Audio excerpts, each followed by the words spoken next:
Hello fellow StarCraft 2 fans, Horst here bringing you a PvZ on Burning Sands. This is myself versus a, I believe, 1400 Zerg diamond player. I don't know how to pronounce his name, so he's just going to be the Zerg player for the purposes of this game. But this is a relatively unorthodox strategy I used in this game that a lot of Protoss players do not use. So I figured I would share it with the world. Start off with very basic walling up here. Every Protoss does it. Every Protoss should do it. You do a 9 pylon, 12 gate, 14 assimilator, 15 pylon, 16 pylon, and normally I throw my core right here to block it. The Zerg's being annoying, doing a little dance there, so rather than delay it, you throw the core up here and just throw a second gateway down there to complete the walling. Now he's not fast expanding, but he is going to expand soon, I believe, right about now. And I do scout that. I don't see any zerglings, I don't see any roach warrants, so I know he's not really doing anything like heavy early harass. So now I can just block this off and be relatively safe for the time being.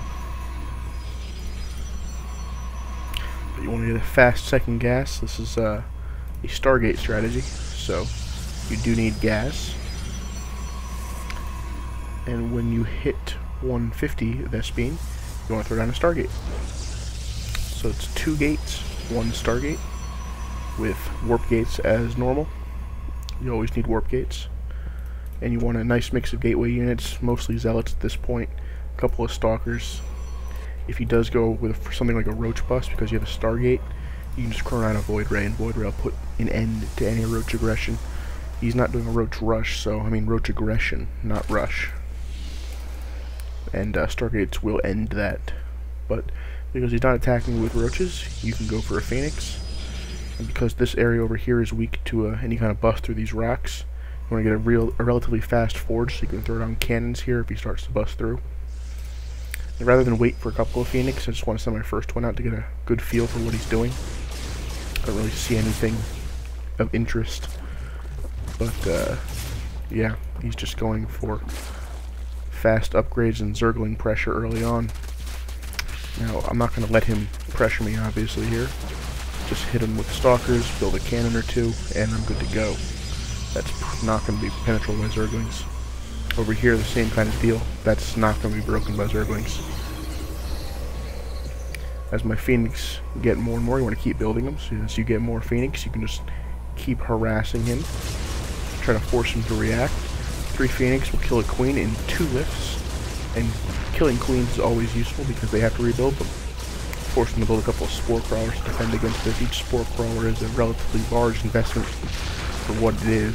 It just defends against this Phoenix harass. But I also got a relatively fast +1 damage. The second that's about to finish, I push out and grab an expansion. I want to wait for that to finish because he has a lot of Zerglings. And if I do not wait, those Zerglings could overrun my Zealots.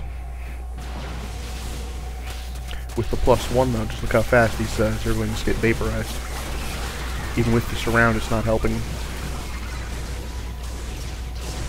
Yeah, just eat right through them. Warping a couple more. Now, you really don't need much more than 1 Stargate and 2 Warp Gates to keep your macro relatively in check as long as you're warping continuously. And you can expand down here, and when you do expand, you generally want to add in more warp gates and probably another Stargate at this point. And of course the Phoenix are useful for more than just harassing. They're great for map control overall. You want to swing by Zelnaga watchtowers, pick off Zerglings that are spotting for his army. Again, picking off Queens is great. Zerg can't really afford to lose too many of them because they're very valuable. Now he's gone for Hydralisks to react to my Phoenix, which is exactly what I was hoping he would do. Hydralisks are a decent unit, but they're relatively fragile, so you can break them pretty easily. Now, one of my favorite parts of this strategy is, as you're expanding, you detect a fleet beacon, and you get carriers. The Zerg never sees it coming, but they counter the hell out of Hydralisks.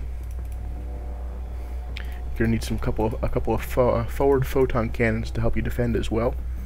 You do have a relatively large ground army and a decent air army, but Hydralisks are pretty good, and because photon cannons do such a large amount of damage, they're ideal for defending against Hydra pushes. So once an expansion comes up online, you throw down 2 more warp gates, and another Stargate. You can only really produce out of 2 Stargates and 4 warp gates because carriers are expensive. But if you go back to my vision, I really don't have much vision of the map. My Phoenix make regular rounds around to check for things like the watchtowers, make sure he doesn't have vision. Check for incoming forces like this. Get Phoenix picked off, just try to avoid that if you can. Now this is actually a fairly scary attack at this point. He is up 15 supply on me, army size comparable. But I want to engage at these cannons, I don't want to engage in front, so I'll just pull back, wait for him to get in range. Now this is very smart of me, he brings a bunch of overlords up here. He can just poops creep everywhere, so those Hydralisks are much faster. And I try to force field to limit the field of movement so they can't kite as well. Ends up hurting my Zealots more than helping, I think, but fall back when it looks a little bleak. And the army size is not definitely favoring him. Fortunately, I have a carrier on the way, so I just need to hold on until some air support arrives. Need to work in these gates, the gateways as well, to warp gates as well, but it's not as important as getting the carrier out. Photon cannons just doing work on the Hydras. Each one of those Hydras costs more than a photon cannon, and cannons doing a great job holding them. Now, air support has arrived. He's going to remass and then come in again. My force is starting to look a little depleted. But the great thing about carriers is they are force multipliers. If he attack moves, he's going to hit interceptors, and it's going to save my ground army a decent amount of... It's going to save my ground army a decent amount of pain. Those interceptors can absorb a lot of fire, and the Phoenix can disable 3 guys at a time, so it's great to have them. Now, one of the main problems here is if your cannons start going down, you need to have them rebuilt. Those cannons need to stay up, otherwise you can just rush zerglings into mineral armor and destroy you. You definitely need cannons at all times, you need zealots at all times. A couple of stalkers are not amiss either. But I have more air support arriving from more carriers. He has more reinforcements arriving as well. We're going to round 2 here. He's gotten his +1 carapace. Actually, he has +2 at this point, making my Zealot +1 weapon not as effective. Still, carriers are always an effective counter to zerglings. And when he pushes in here, I have more than enough forces to push him back. 2 carriers are more than a match for these Hydralisks, especially when they're supported by the Phoenix to lift them. Yeah, at this point, small numbers of Hydralisks cannot make a dent in carriers. Because the second they actually try to focus fire, when you just pull the one that's being focused back, it goes on relatively quickly, but you can just pull it back. The other ones do a huge amount of damage and just wreck his force. And I think he makes a waypoint error and has things, yeah, he has his waypoint set to here. He wasn't expecting their support to do this well, so he just had a waypoint set. And he loses a couple of Hydras and Zerglings to that. But it's a common enough mistake at this level. Now if you look at the army tab, it's swung completely in my favor after that engagement. Income tab is fairly even between both players actually, although he does have an extra base on me. Have I spotted that yet? I have not. Now with this strategy, it's important to deny Zerg any extra expansions, otherwise he can just switch over to air tech and go mass corruptor, which is a fairly decent counter to this strategy. If you keep him on 2 bases, however, he really can't mass corruptors, because they're rather expensive gas-wise, and they don't really do anything against zealots. So, you want to scout out his extra bases around here, see if he has another one of those. And because he has this one, we're just going to kill it. Carriers and zealots do amazing amounts of damage with very high DPS units. and that hatch goes down real fast. Back to the all cam.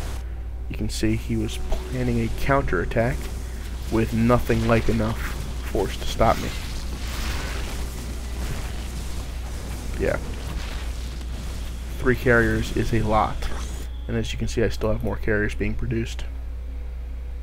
You always want to keep up the carrier production. Now after you win a decisive battle like this where you kill an expansion and crush his counterattack, you just want to get more ahead. You don't want to go for the kill and just attack his base head on. That could end up in somehow you losing your entire army and losing your advantage. You just want to stretch your advantage out as far as possible until there's no possible way you can conceivably lose. So from this point we go to expand to our gold. Now I'm going to need to kill those rocks. So I believe I use my carriers and zealots to go do that.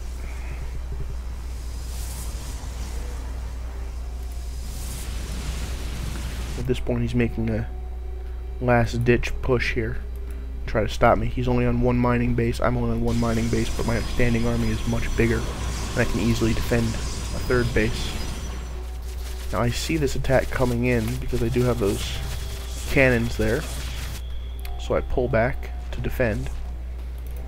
So I end up with 10 zealots, 4 carriers against a force of 15 hydralisks. It's not really much of a battle at this point, more like a massacre. The carriers are just way too much for those hydras to deal with, and the zealots are just icing on the cake. At that point there's nothing much left to do except leave the game. Now, I could have taken this expansion earlier, however the problem was I was bottled up here for most of the time. He was on 3 bases, I was only on 2, however I was getting much higher tech. If you look at the spending, you can see my tech spending was much higher. There's like a tipping point in this type of strategy where once you hit your tech level that you want to be at, you just start to roll over and the scale starts sliding in your favor. And that happened right when I broke his push here and broke this expansion here. And then the battle tipped decisively in my favor. I hope you guys learned a little bit about using Protoss Air, and I hope I see it more often on the ladder. Good game, guys.